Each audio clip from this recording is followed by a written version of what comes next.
Hey everybody, on today's video we're going to be talking about two specific drivers that are running all FDF products and are showing their talent and the use of the products on the world stage. Formula Drift, Pro Spec. These two drivers are Tommy Lemaire and Connor O'Sullivan. Basically, what I'm going to do is tell the story of how I met both of these drivers and what their relevance is to me, to the products, and how this all happened. In Formula Drift and in any competitive drifting, you have to have a product that is able to be changed or fixed within 5 minutes. You have to have a product that will withstand multiple door hits, multiple hits in general.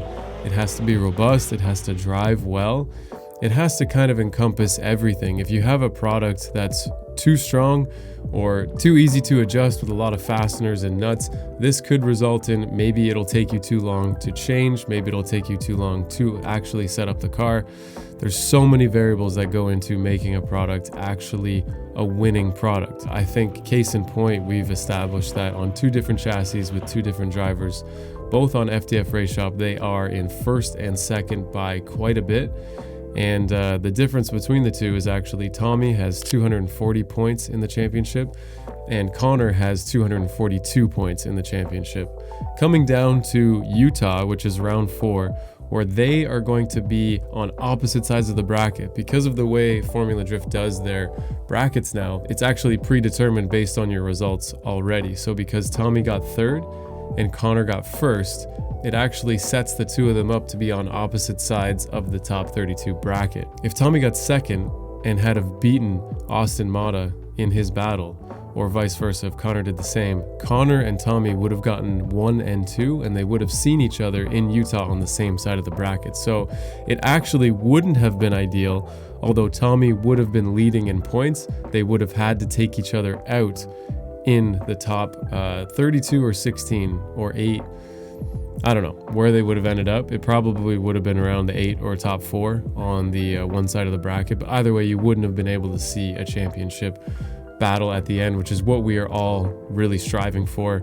And it's looking pretty promising because of how dominant these two drivers are. Now, before I talk about each one of them individually, these are the two drivers that I've probably focused the most amount of my time and effort into. Obviously, guys in pro like Jonathan Hurst, Dylan Hughes, and all the other Pro Spec drivers, I could name them off, but there's actually 12 of them. I put a lot of time into these guys' programs as well, but specifically speaking, Tommy is Canadian and he's relatively close, so we have obviously collaborated and chatted at a lot of events throughout the years. I actually had Connor run our prototype kit on his car, which required me to have spent a bunch of time with him and his team at his house, going to the track with him and setting it up.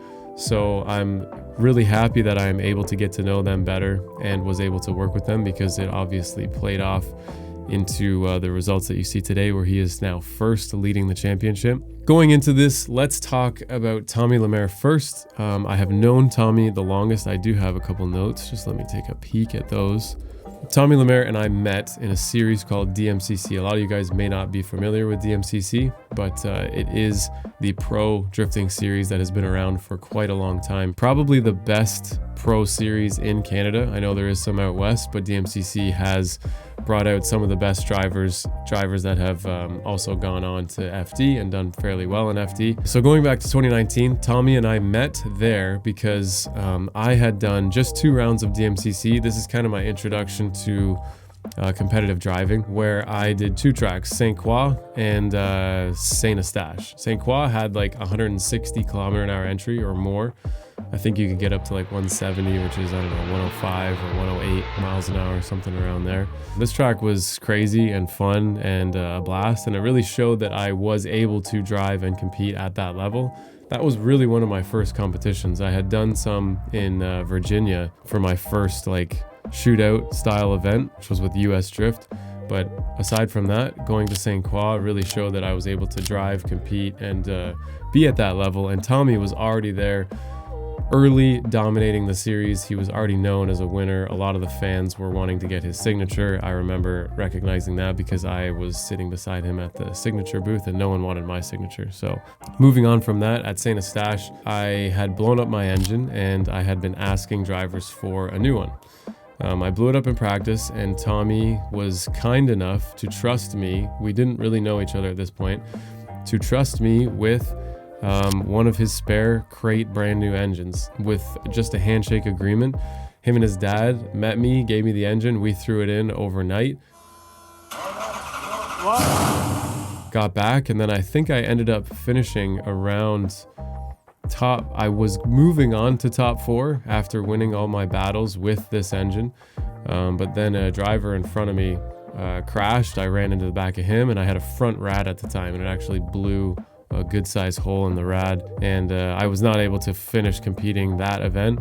But needless to say, it was just a stock LS3, and we did really well, all things considered. Afterwards, I know I paid Tommy as quickly as possible, obviously thanking him and his dad. I remember the clutch setup that I run. When you put that even on a stock engine, it still makes it sound like it has hundreds of horsepower more than it does. And Tommy and his dad were like, what did you do to that engine? Did you cam it or something? Because they were running the same one, just with a supercharger. And honestly, it was just down to the minimal rotating mass that makes it sound so nasty. You could put my setup on a 5.3 truck engine and it'll sound like a NASCAR. So if you want your car to sound cool, just hit me up and get the details on that. Just won't go that fast. From that interaction, Tommy and his dad kind of decided that I was somebody that they could trust, rely on, work with. And from that failure, from that, really difficult time of the team, we stayed up all night. Like, I don't think we really slept at all. It was quite an awful experience, to be honest. But from that, we have now a 5-year relationship that's come from it. And there never would have been one if that didn't happen. So it just goes to show you that everything's a perspective. You just have to look at it in that way, find the opportunity, even if it doesn't seem like there is any there. Fast forwarding through the ranks, Tommy then went on to compete in a series that I decided to run, which was an FDF Maple Leaf Shootout. This was an FD licensing series that I put on after coordinating with FD on the requirements to obtaining an FD license. It met the requirements, and Tommy actually won that event in 2020, obtaining his Formula Drift license. This is kind of what really set the stage for what is to come and what is today. In 2021, Tommy then went on to compete in Formula Drift alongside me. I was driving for Drift HQ at the time. We both competed in Pro Spec. We both finished within the top 8, even though that year was awful. Logistically, for Canadians to go to the US, it was during the height of COVID. We had to do all kinds of things just to get over the border. It was crazy. Moving on from 2021, I actually took the next 2 years off, 22 and 23, to do shootouts and series like Clutch Kickers, Drift Week, where I was able to run a larger tire and I had a full tire sponsorship. Doing that really gave me the seat time that I needed to develop my skills. Even though I would have loved to be in Formula Drift, the cost to driving ratio was just not really in the realm that I wanted it to be in, and I was able to get a lot of seat time, which I really needed at the time. I've put a lot of effort into my business, into my family. It's difficult for me to get seat time, especially if it costs a lot and it's really far away, like where the rounds were in FD. Driving all the way to Irwindale from like my home base was only possible with Drift HQ, and Drift HQ was not doing it again. So Tommy went on to do another year of FD where he had a lot of car problems, engine problems, and chassis issues. So 2022 was not the season for him. 23, he came back home, won DMCC, the whole thing, won the championship, proving that he is the driver that we all know that's capable. And now here in 2024, he's back in Formula Drift, trying to shoot for that first place spot. And that is kind of the history of Tommy and myself. I've also been able to get him involved with a lot of the connections that I've made, like the Adam LZ Invitationals, for example, where I was able to get Tommy, brought him to the Invitational, got him the drive, got him in the position where he then won the Invitational or World Tour. I don't remember which one it was called. I'm not going to say kudos to me or anything, but I know that he appreciates everything that I've done to help him get to where he is. So that's kind of the relationship that him and I have at this point. It's a very back and forth. He does a great job at representing the products, and I've done what I can with my connections. Let's move on to Connor, where Connor isn't, I wouldn't say a shorter story, but it's a shorter timeline, because I met Connor in 2022 driving in Clutch Kickers. Maybe he had 1 year of driving. I think he has 4 years of competing total. But Connor came from a dirt bike, street bike, stunt riding background where if you race bikes or if you do anything like he does, driving a drift car is like 0% fear, doesn't care, will wad up the car, he'll go as fast as it can possibly go, no fear. So that is one thing that Connor had immediately coming into drifting. And then your confidence level is also 100%, because in order to do stunts on a bike, you have to be 100% confident in your ability to do it, or else you literally will die.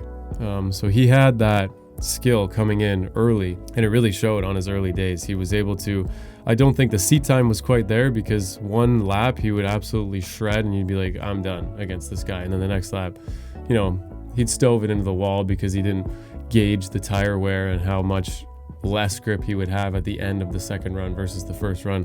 Things like that really came quickly to him though, and he quickly became like one of the better drivers within a year. I think it was kind of the same trajectory. He did a season of FD in 2023, struggled a bit with the car, struggled a bit with some setup stuff, struggled a bit with reliability. The seat time was there or not there. He was trying to drive a lot in between. Things just didn't really come together as he would have wanted to, but that is a rookie year. That is what happens with the first year, as you can see with me in Drift Masters. I'm not a rookie driver, but in Drift Masters have we ever had our challenges. So moving on to 2024, Connor is now one of the best drivers in Formula Drift, with one of the best teams, with one of the best cars. Why is his car so good? Relatively speaking, it's pretty much the same as it was last year, except for the suspension that Connor and I worked on to get on his car, to prototype, to set up. I actually spent over 6 months plotting and simulating this rear kit to obtain what I felt would be perfect. This car is now as close to perfect as you could get it for strength, adjustability, reliability, replaceability, function, and form. It's got pretty much everything that you want in a car on the BMW E46 rear trailing arm suspension that I designed.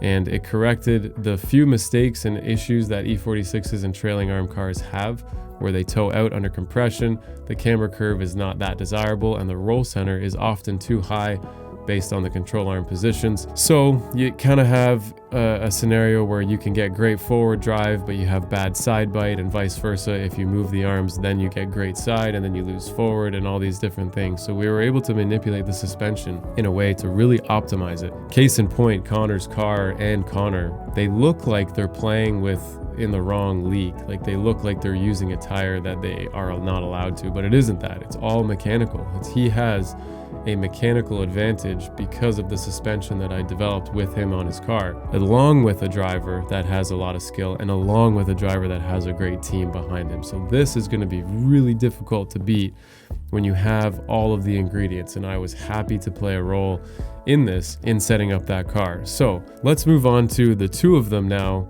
battling it out at the last round of Formula Drift in the scenario that I explained at the beginning, where it's the perfect setup. I think that this is something that really should be talked about a lot. It should be made to be a big deal, because it is a big deal. We have two cars, and the only variable that ties the two of them together is the fact that they are running FDF products, and that I've worked with both of them, and that this is something that I'm extremely proud of. And I think I've worked hard enough to be proud about that and to show people and to tell people about it, because over the years, I've taken what I've learned from driving myself and applied it to the products that we sell to the customers. And this is a product that we sell to the customers on both of their cars, and it all was developed over time, extended periods of time, where you would run into a scenario where you need to make an adjustment or you need to do something quickly, and you make that change to the kit to make it that much better. So I think that every company that makes these products is somewhere in the 60 to 80% range of filling out all of the perfect categories for handling, for reliability, for durability, for maintenance, and for adjustment, and then for repair. All of these categories must be at their optimum, because if you have the kit that handles the best and does all that, but somebody crashes into it and you can't replace it within 5 minutes, all the handling, all the benefits, all the glory of that kit is lost because you couldn't replace it in 5 minutes. Now, it sucks that that comes down to it, but this is drifting. It's basically a full contact sport. You really need to consider that in the design, and it's just as important as all the other things. So that's where the smooth adjuster development came into play, where I thought of an idea to make on-car adjustments that would also allow for you to remove the suspension almost within 10-15 seconds, while leaving the Heim joint or whatever type of bearing you have on the car at its pre-adjusted length. So you throw an arm on and it's going to fit right where you had it, and you'll be able to do it within a couple minutes. There's no other kit that can do that. So that has been proven to be a super important aspect of suspension in drifting. Also, the on-car adjustment is super important, and then ultimately the reliability. You need to be able to door people, hit people, and things need to be able to happen where it's not going to affect you. So Connor has been able to door, run into, hit, wall tap, and everything, brake wheels, whatever you think of, he's done it. And he's never had to replace a part yet this season. Same with Dylan Hughes, same with Jonathan Hurst, all of these guys, same with Tommy Lemaire. All of these guys have run full seasons of Formula Drift with maximum contact, sometimes hitting upwards of 60, 80 times, like Dylan Hughes in, I think just Road Atlanta alone. He had huge crashes on the first corner, which is like heavy brake zone, people slow with angle or brakes or whatever. It's very difficult to manage that track. So we've over time been able to get these products to this point. Furthermore, we're going to just continue to make them better, using all of the drivers as feedback to us. Because we manufacture the products at our shop, we are able to make these improvements almost immediately. And I think that it goes without saying, people, certain types of people really appreciate the fact that we're able to do that. Other people get upset because they don't want to see all these updates being done all the time. But it's like you're already on iPhone 16. Every time you get a new truck, the screen gets bigger or something gets easier. It is always chasing perfection that we will never obtain. AI will never be perfect, but it'll get really close. Trucks are never going to be the best, but they're going to get really close. Everyone's trying to obtain 100%, and no one will ever get there. So we are trying to obtain the best product. The result of that is that we need to continue to improve. We need to move forward and take constructive criticism seriously so that we can make this product the best that it can be. My self-driving obviously helps that. So to close out, I asked Tommy and Connor both the same question. What would you rank yourself out of 10 in these three categories? What is your skill, your raw talent? What is your seat time? And what is your finances, your money? How much money do you have to invest into your driving? Basically, they gave me a number. I didn't really ask them anything other than that. Tommy gave me a 9 for skill, a 7.5 for seat time, and then a 6 for finances. Breaking that down, that means that he ranks himself as being a highly skilled, naturally gifted driver. I 100% agree. Seat time, he runs a drift school. He's driven for quite a few years, 7.5. I'd argue it would be a 7.5 or an 8 for sure. The last one being finances, 6. So if you look at anyone's individual program, you want to see and analyze what they need to do to elevate themselves. Let's say that we consider James Dean to be the 10-10-10. He's got the seat time, he's got the skill, he's got the finances at this point. Obviously, these things took time to get to, but if we're going to use anyone as the bar, I would say that is the bar. So Tommy giving himself that score, sure, that could be a much longer conversation, but that's what he gave himself. And Connor gave himself an 8, an 8, an 8. So the reason I'm telling you these scores is because when you look at the two drivers and as they're about to go against each other, they've ranked themselves quite modestly and quite accurately into what has led to almost identical scoring. Tommy has a first, a third, and a third. Connor has, I believe, a top 8 and then a first and a first. Something close to that. And Connor, on the other hand, ranks himself a little lower in skill, which I would argue could be higher. When he came into it, he had so little seat time that I would put his raw talent at like a 9 probably. Seat time has definitely increased. He's been driving like nonstop, so he probably went from like a 4 to like an 8 in a year. And then financially, he's doing pretty good. He's able to have a good team. He is comfortable at the events. He has a great car. And this is going to play a big factor in how he's able to elevate himself. With the ability to drive more, you are going to increase your skill and your seat time, eventually maxing out all three categories and making you the best driver. Now, all of these categories have subcategories. They have categories where mentally that would probably fall under skill. This is a huge deal. And I would love to talk about it for long form, arguing versus what is the most important, but we don't have time for that in this video. So we're going to move on to the next thing. These were a couple questions from other people. When do you plan to release the BMW E3646 rear grip kit that Connor O'Sully is running? It's going to be within the next 30 days. We're really using the promotion for the next 30 days to elevate the product, talk about the product, and then release the product. So we have plans to build them, stock them, and have them ready before the release. So that is what's happening with that. Another question was, will Tommy and Connor do pro? Do you know? I don't know for sure, but I would imagine that if financially it makes sense for both of them, they will do it, because ultimately the goal for them is to obtain their pro license and then go to pro. Whether pro is pro and FD or whether it's Drift Masters, I think they're both pretty equivalent and it doesn't really matter. But my opinion personally is that Connor and Tommy are probably in the top 12 drivers in Formula Drift. There's a lot of good drivers. I was going to say 16, but I think that they would bump out a couple guys and they would probably be in and out of the top 12. And that's strictly based on seeing Tommy for years drive and then seeing how smooth and confident and easily Connor is able to drive as well today. I would put them really high up there, especially since Connor is running almost the pro lap times in his pro spec car with way smaller tires. So like, I can only imagine if you give him 295 GT, what that is going to do for him. It's definitely going to make him even faster than he already is, and he has that mechanical chassis advantage with the driver, with the mentality, with everything. He's got the full package. So that's the end of the video, really. The point of it is to bring awareness to this. It's a great rivalry, it's a great story, but at the same time, there is one thing connecting the two of them, and that is somehow me in the middle with my products and company, and having helped both of them. I can't wait to see the results, and to me, it honestly doesn't really matter. We win either way as a team. It's going to showcase the products and what they do. And going into Utah, I cannot wait to see the high-speed handling of these and really being able to see that mechanical difference, because once you're above a certain speed, that's when things really start to matter, because you have a big difference. Like if we talk about racing for a second, you've got autocross and then you've got road course racing or time attack. Huge difference between the two.